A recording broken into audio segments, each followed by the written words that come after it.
जय श्री राम। क्या बदल देना चाहिए भारतीय संविधान को? ये चर्चा बड़े लंबे समय से उठती चली आ रही है। पिछला वीडियो भी हमने इस पे बनाया था और मोटे मोटे तरीके से आपको समझाने का प्रयास किया था कि संविधान में वो क्या चीजें हैं जो भारतीय व्यवस्था के अनुकूल नहीं है, भारतीयों के अनुकूल नहीं है।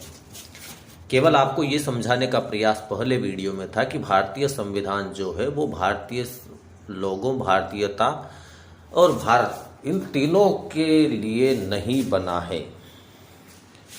अब संविधान के दूसरे वीडियो, संविधान को बदला जाना चाहिए, इस चीज को लेकर, इसके तर्कपूर्ण उद्देश्यों को लेकर जो दूसरा वीडियो हमारा है,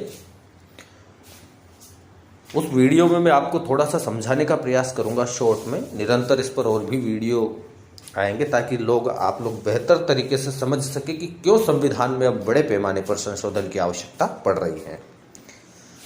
तो आज हम एक एलिट मंथन इस पर करते हैं और मैं मानता हूं कि प्रबुद्धजन वर्ग और बुद्धिजीवी वर्ग जो है उसके लिए एक विचार का विषय बनेगा अच्छे से। कि देखिए, भारतीय संविधान एक ऐसी व्यवस्था का निर्माण करता है कि जिसमें ठीक ठाक काम कर रहे लोगों पर तो अनावश्यक अनेक कानून लाद कर उन्हें गुलाम सरीका बनाने की कोशिश की जाती है, जबकि जो कानून तोड़ने वाले लोग हैं, ऐसे लोग जो कानून का सम्मान नहीं करते,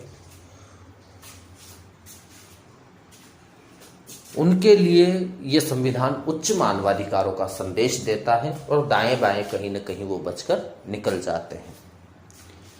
दूसरी चीज कि राज्य के अधिकतम और समाज के न्यूनतम अधिकारों की सीमाएं निश्चित करने वाला जो दस्तावेज होता है वही संविधान कहलाता है।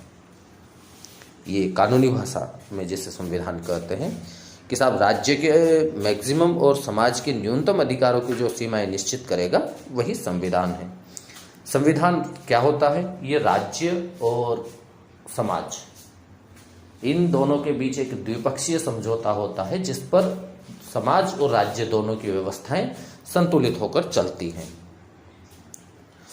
अब जो संविधान है, तो संविधान के 4 आवश्यक गुण माने गए हैं। कोई भी परफेक्ट संविधान जो होगा किसी भी देश का, किसी भी राज्य का या शासन का, तो उसके 4 गुण होना आवश्यक हैं। पहला, स्पष्ट भाषा होनी चाहिए संविधान की। दूसरा, संविधान का निष्कर्ष जो हो वो स्पष्ट होना चाहिए। तीसरा, संविधान छोटा होना चाहिए। और चौथा कि संविधान संतुलित होना चाहिए। जबकि हम देखते हैं कि भारतीय संविधान दुनिया का सबसे बड़ा लिखित संविधान है। तो आइए जानते हैं इन चारों की स्पष्ट भाषा, स्पष्ट निष्कर्ष, संक्षिप्तता और संतुलन ये किस तरह होनी चाहिए, और हमारे जो संविधान है, भारत का जो संविधान है, इसमें ये किस तरह है। तो स्पष्ट भाषा जो है, तो स्पष्ट भाषा तो देखिए आप कि भारतीय संविधान में पूरी तरह भाषा द्विअर्थीय है। संविधान के कई ऐसे अनुच्छेद हैं जिनके हाई कोर्ट अलग अर्थ निकालता है और सुप्रीम कोर्ट अलग। कई बार ऐसा होता है कि सुप्रीम कोर्ट की जो होता है तो वो जो निर्णय देता है या वो जो अर्थ इसका करता है वो फुल बेंच में जाकर बदल जाते हैं, और फुल बेंच के निर्णय भी कई बार 2/3 बहुमत में अलग अलग आते हैं।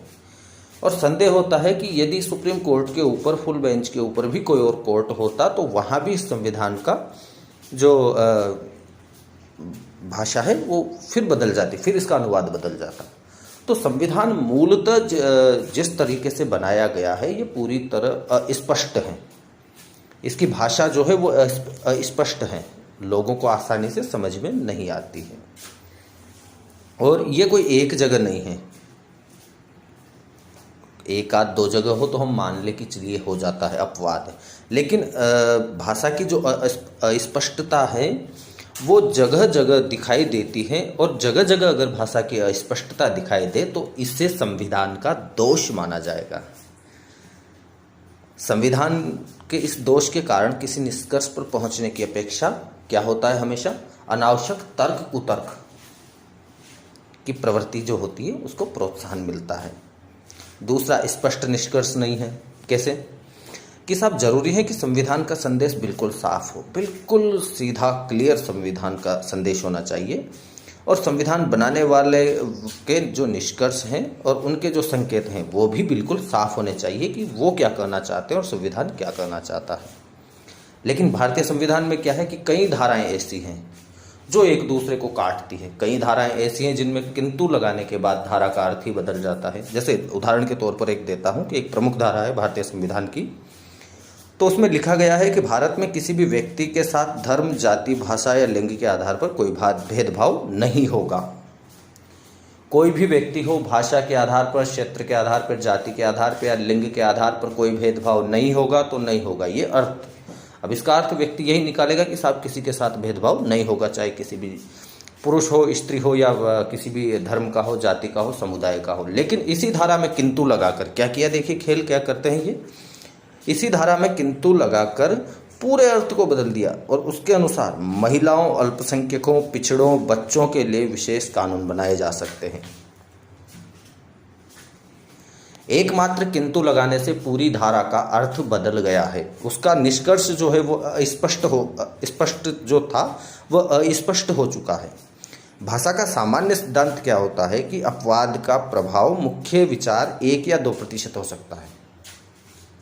अपवाद का जो प्रभाव है वो मुख्य विचार पर 1% या 2% हो तो भाषा के सिद्धांत के अनुकूल है, लेकिन अपवाद किंतु के बाद ही लगता है, ये भी सत्य है। अब इस धारा का प्रभाव संपूर्ण आबादी के 90% पर पड़ता है। महिलाएं भी आधी आबादी में हैं, बच्चे, धर्म, जाति। तो किंतु लगाकर पूरी जगह जो धाराओं का अर्थ बदलने का ये कारनामा है, ये एक जगह नहीं कई जगह हुआ है। और कहीं संविधान की उद्देशिका में अवसर की समानता का शब्द लिखा गया है, किंतु बाद में उसका अर्थ बदल दिया गया। और भी अनेक धाराएं हैं जो कि किंतु परंतु के बाद अपना अर्थ बदल देती हैं। तो भारतीय संविधान जो है इसमें निष्कर्ष की स्पष्टता भी बिल्कुल भी नहीं है। तीसरा, संविधान छोटा होना चाहिए। अब ये तो प्रस्तावना में ही और जो प्रस्तावना के बाद अब जो जैसा कि संविधान निर्मात्री सभा ने भी बताया कि दुनिया का सबसे बड़ा लिखित संविधान है, ये तो वही त्रुटि आ गई संविधान में कि देखिए क्या होता है। अब इसको थोड़ा सा मैं आपको ऑफिशियली समझाता हूँ कि संविधान और कानून बिल्कुल भिन्न भिन्न तरीके से लिखे जाते हैं। संविधान राज्य के अधिकतम तथा समाज के न्यूनतम अधिकारों की सीमाएं तय करता है और कानून राज्य के न्यूनतम और समाज के अधिकतम अधिकारों की सीमा तय करता है। स्वाभाविक है कि संविधान बहुत छोटा होना चाहिए और कानून व्यापक संदर्भों वाला होना चाहिए। भारतीय संविधान बनाते समय उसमें अनेक ऐसी अनावश्यक बातें शामिल की गई जो कि कानून के अंतर्गत आती थी। ऐसी कानून की बातों को संविधान में शामिल करने से संविधान का आकार बढ़ता चला गया और यह वकीलों का स्वर्ग बन गया एक तरीके से कि भाई संविधान में नीति निर्देशक तत्वों का समावेश तो किया गया है आपने, किंतु न तो उनको बाध्यकारी बनाया गया और न उनको राज्य के लिए उत्तरदायी बनाया गया। कोई भी सलाह संविधान का भाग नहीं हो सकती है क्योंकि सलाह बाध्यकारी नहीं है। और इसमें क्या किया है, संविधान की लघुता को खत्म कर दिया।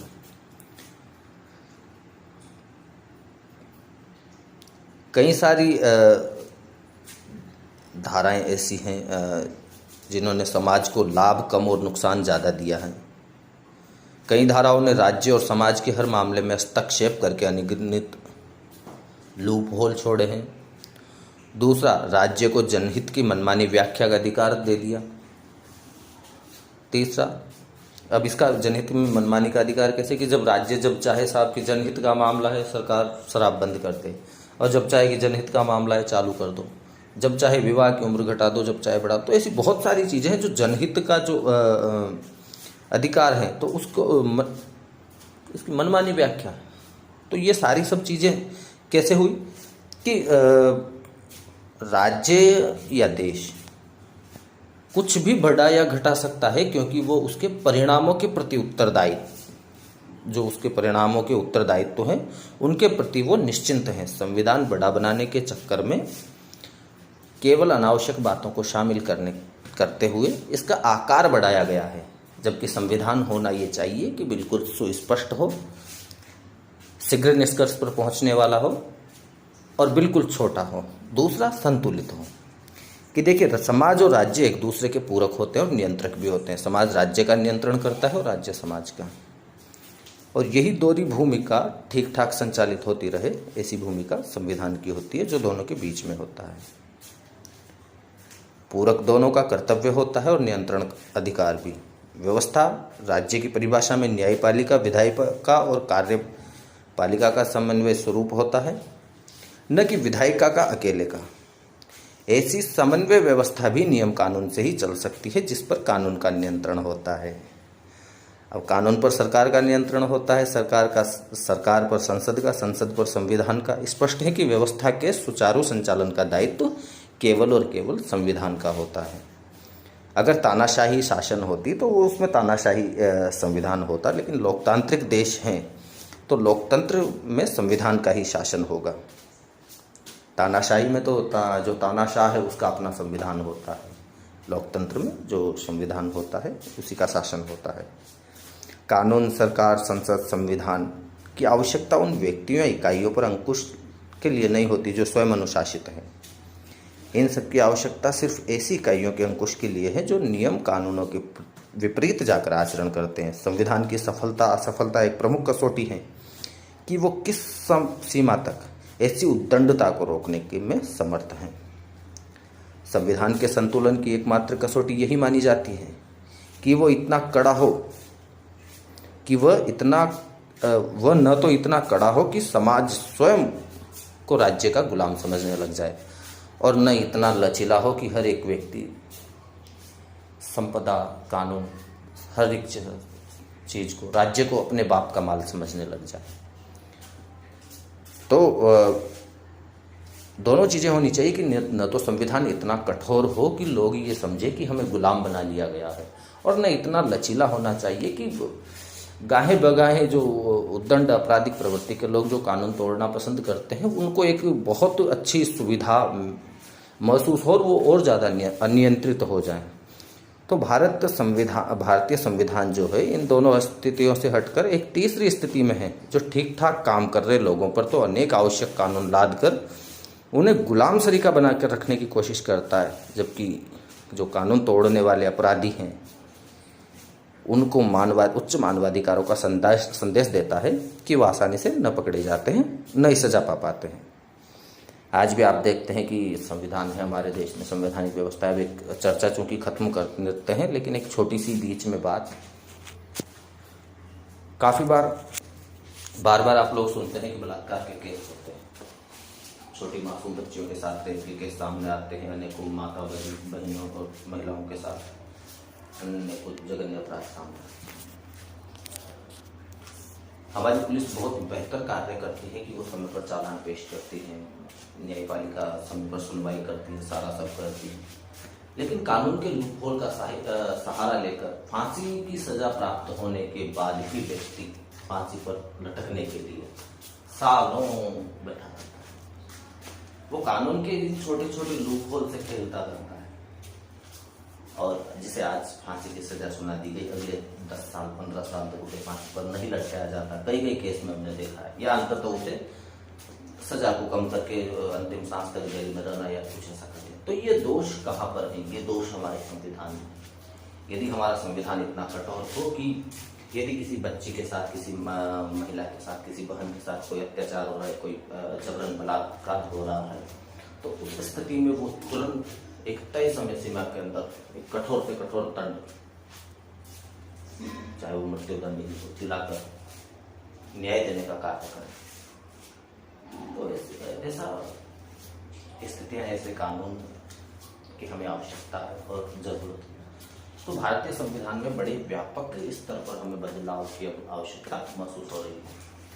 आज द्वितीय भाग में इतना ही, चूंकि समय का भी अपना एक महत्व है।